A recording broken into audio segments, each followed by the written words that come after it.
it's not that far, and yet it seems like it was such a long journey for some people who were there. Some people it took a day, some people it took a week, some people not till they were leaving.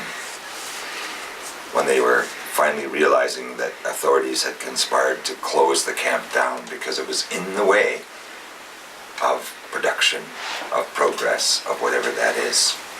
I saw people on the beyond the very last days walking with a few belongings saying, I thought this was going to be forever. And I was able to, those I could talk with say, it is forever. We just change where, how, in a way. So really we just came to share that, to ask for your consideration, to tell you that I guess they'll put up a thing where you can get more contact. Because we want to do some things, but only if everyone chooses. Oh. Not because there's a directive and we went and got a grant. For many of us have been doing this for a long time, I can tell you that is not sustainable. The minute we go and do that, we then have to do things to a tune that says, because we gave you money, we need these outcomes. Then we're already decided what it is we're going to do, because we already know what the outcomes are, because we're getting money to make some outcomes. But the greatest thing about Sakowin camp is it was not an outcome. It was an ongoing process. Some people call it life. Some people call it this journey. Some people call it whatever you call it.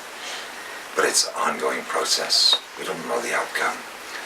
We only know what's likely to happen if we don't find the courage to do some things together. That's what we came to share with you.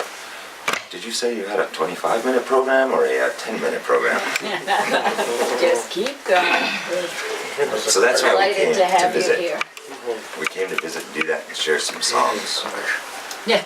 Oh, we're going to commercial No break? commercial break. The magic of editing, we can take a break whenever. And so we pause there for a word from our sponsor.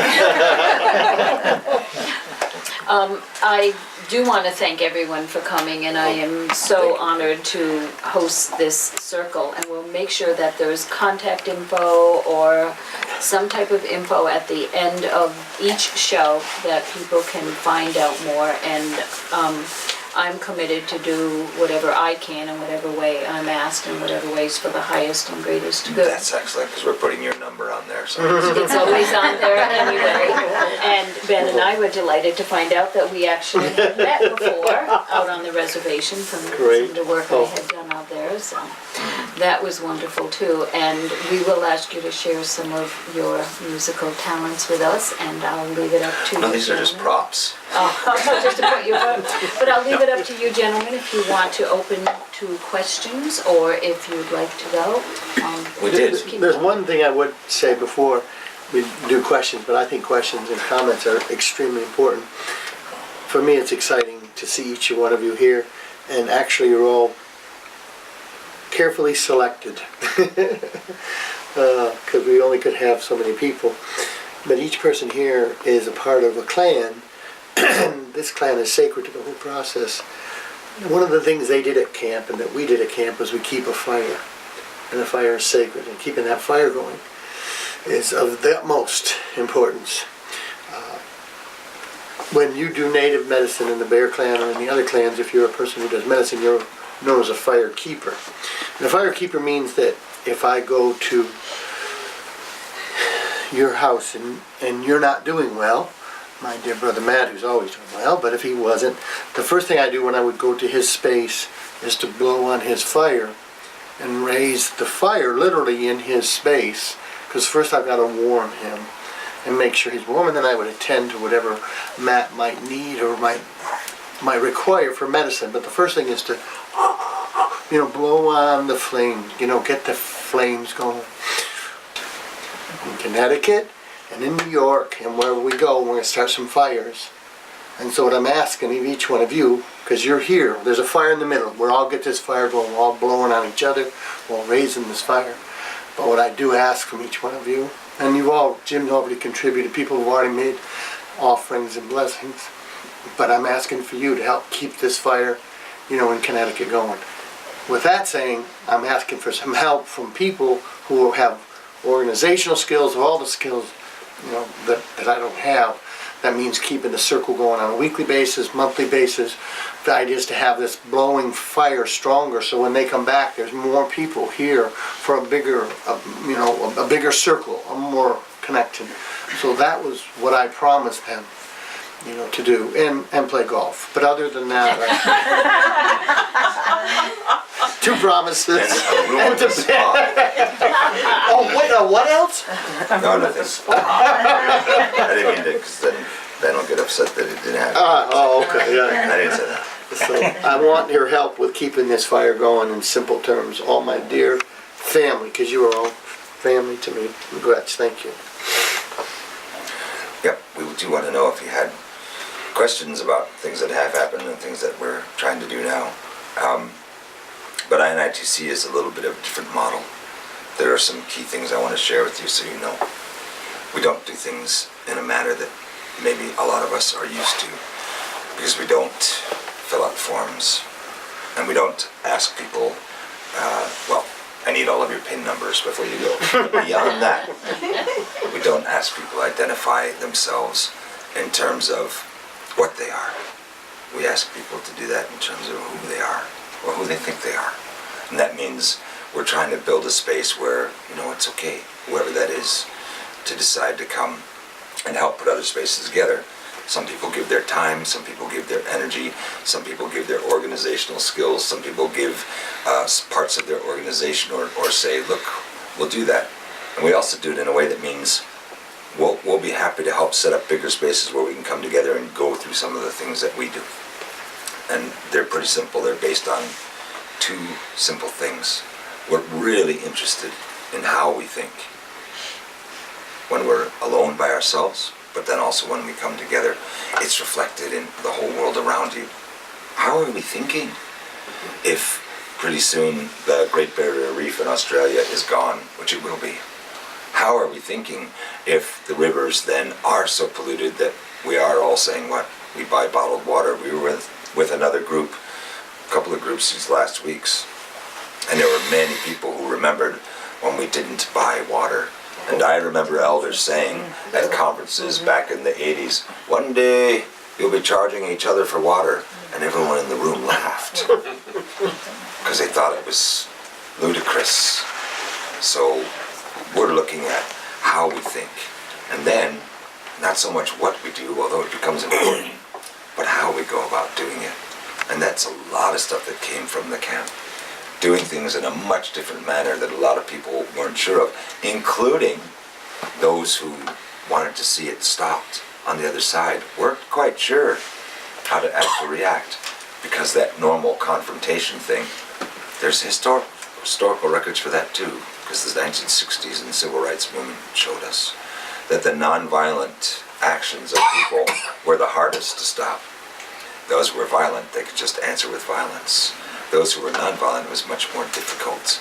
And when those who were prayerful, like at camp, it was very difficult for them to figure out when people just went in front of them to pray. Older people, younger people, people from all the directions. It was pretty fascinating to see that. So, as we look to make some more spaces, we look to do that together. But if you guys have any questions or thoughts or something you wanted to share, then I wanted to do that too while we're sitting here, because it's not just about us, it's about Bear. Bear brought us here, so.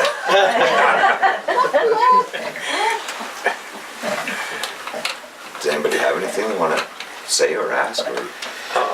How is everybody getting sick out there? What is the reason? Well, I'll explain what I saw, and he can explain what he's seeing now. Go ahead. I also want to give a disclaimer, the bottled water you see is our wonderful well water from our property. It's okay, we already took photos and put that on Facebook. I'm kidding. Good question. So the question is, how are people's health affected that were specifically at the camp? And some who weren't. Because, as I said earlier, if we view it this way as the way it was explained to me and the way I'm still struggling to encompass in my thinking, we have 4 bodies: emotional, mental, physical, and spiritual. Each one needs attention in order to make this journey. So any one of them can be under duress at any time, and most of you know. If you're physically ill, you can get short-tempered, right? Or mentally it throws you off. And then someone says something to you and you can be really sensitive and emotionally it affects you. And then you don't do your meditation or go to church or whatever one of those things are, and you realize suddenly, geez, I haven't been to the meditation circle or church for 3 months. So then it's affected you spiritually. So we know that that happens. So at the camp, daily, there were helicopters flying overhead, sometimes well under the FAA levels that craft are allowed to fly over crowds. They were flying that low. They were buzzing the camp on a daily basis. That gets to you after 8 months, after 11 months. I know people now that if they hear a helicopter outside, immediately have thoughts of suspicion, thoughts of being watched, thoughts of being on high alert, or hyper alert as it's called. Yeah. So that's an impact. Then there were crop dusters, small, single. In fact, there was even a biplane that would go over, 2 times, 3 times a day, 4 days in a row. Then we wouldn't see him for a day, or maybe I just missed it because I was under a covering. So every day, they were spraying stuff.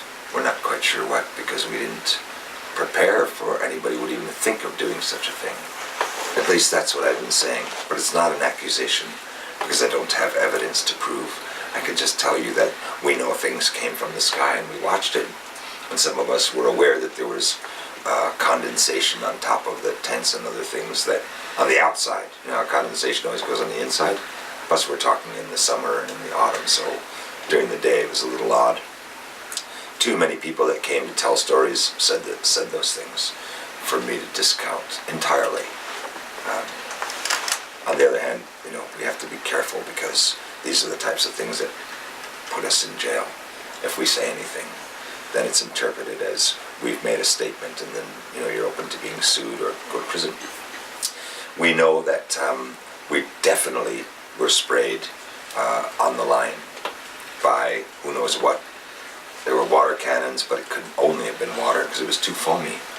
And there was tear gas of a nature that you can probably still find those photos, unless they've pulled them all down online through social media. Huge canisters of things that were military. Some of the ones that we saw were marked that way for military use only, etc. So we know people got tear gas. Now they got sprayed with other types of whatever they were, pepper sprays or the other ones that they use for crowd control or for military purpose or what have you. We know that people were hit with rubber bullets. I don't know if you've seen those. You know that they're this big. They're that big, and they're that heavy. It's a metal casing. It's not rubber. It's just rubber on the tip. We know the number of people lost their eye. We know people that had their whole eye socket and this whole area shattered. We know people that lost a hand. We know people that were hit in various places, and we know people were arrested in a brutal manner. We know people were hit with sticks. We know people were attacked by dogs. We know all kinds of stuff happened that creates not just the physical trauma, but an emotional, a mental, and a spiritual trauma as well. Because at no stage were there anyone in the camp with weapons to go and do the same, even though that was claimed, on the airwaves constantly. But it never happened. There's no instance that I know of, except someone who came to camp who actually worked for energy transfer, who had a weapon. That was on film as well. The weapon was taken away from him by the BIA, who finally arrived after I can't even remember how long it was. It seemed like forever to me, because he was holding an AR-14 or an AR-16. I don't remember which now. And standing off in the water, and few people had surrounded him until they arrived, took the weapon, took him into custody. So all of that creates extraordinary amounts of emotional, mental, physical, and spiritual trauma. And it's a residue also from generational and intergenerational trauma. Because, once again, Native people came together from all over.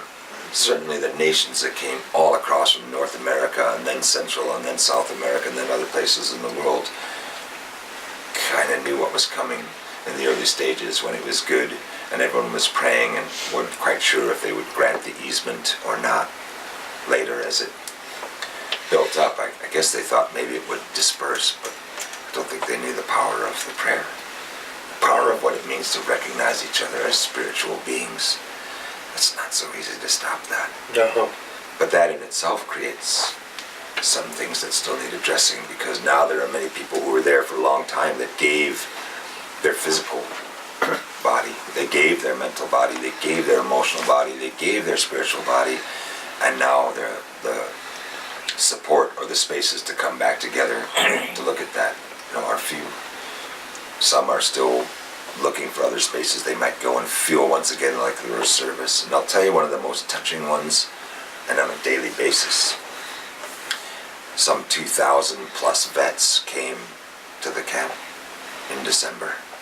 And they had a big thing nationwide calling vets to come and get in between those who were trying to pray and stop that, and those who were being attacked from the other side, from that line. So some 2,000 vets came, and all the ones I met cried, and all the ones I met said something similar, and it was that it was the first time for them that they felt purpose in their uniform, and they felt redemption. To have been able to have the opportunity to do that is very powerful stuff. Every day these things were happening, so powerful. When it's that powerful, it's like going up a roller coaster, because it keeps rising and keeps rising and keeps rising. But when you finally hit that peak, to try and sustain that, now everything that you normally do isn't enough, because this is extraordinary, this is unique, this is much higher than a level that you're used to operating on, right? And then when it comes back down, in fact, the drop seems a lot longer and a lot farther than it actually is, because we don't normally work from this space up here all the time. So once you get up there and you keep that level for so long, when you drop, normally you drop from here, the highs and lows of your life, the peaks and valleys of your life. When it's been raised to such a high level, when you drop, it is a big drop. Big drop. So all those types of things are things that we're looking at, including getting natural medicines and bringing awareness, and even getting the opportunity to make spaces where people can come and get traditional medicines, or learn about the ones where they're from, or pass on the knowledge of those that they're aware of them, where they're from, to try and remove all bits of that. And that's, if I could, the project that I'm doing is, first of all, anybody who wants to donate remedies, either that they've not used or that they have access to, or in addition, I'm carrying them there again, and we've already done some things to help. I went there as a way of just doing straight assays. My medical residency was in clinical ecology, so it was an expertise in evaluating the level of chemicals that are in a person's body. And I can pinpoint, as you know from the computer, the lung, the liver, the kidneys. And so I did over 40 people, and I can show you from my computer printouts the ones who had exposures, the ones who hadn't. Some had only been there for a short time. Some had been there for weeks and weeks, and Johnny and some of the others, and their toxic levels were beyond. The saddest one I saw was a little girl, 4 years old, who had a liver reading like, 70. Because she, and I don't know what kind of person could spray, chemicals at a little girl. So, tough. They also they decided the prairie dogs were getting in the way of their ability to listen in. So they had these sophisticated listening devices or whatever that they targeted to try to pick up if they were not speaking Lakota, if they were speaking, English, so they were trying to pick them up. But the prairie dogs make so much noise that they decided to mass destroy all the prairie dogs. So they poisoned prairie dogs for acres and miles or whatever around, I don't know, which is terrible, unbelievable. But that also leaks into the water, which I also had the opportunity to spend time in their home, to go and meet them, face to face in their home, and they would see, I would see their water You know, not that they're offering me to drink it, there's no way, but just to look at this. This is the water that we have. And this is one of the reasons we're going to meet in New York with one of the top water experts to see what we can do in mass to shift that. But the eagles would eat the prairie dogs that had been poisoned. And they knew 5 eagles. 5, that's a lot for that area. 5 eagles that had died that they had shared and showed about. So the destruction is, you know,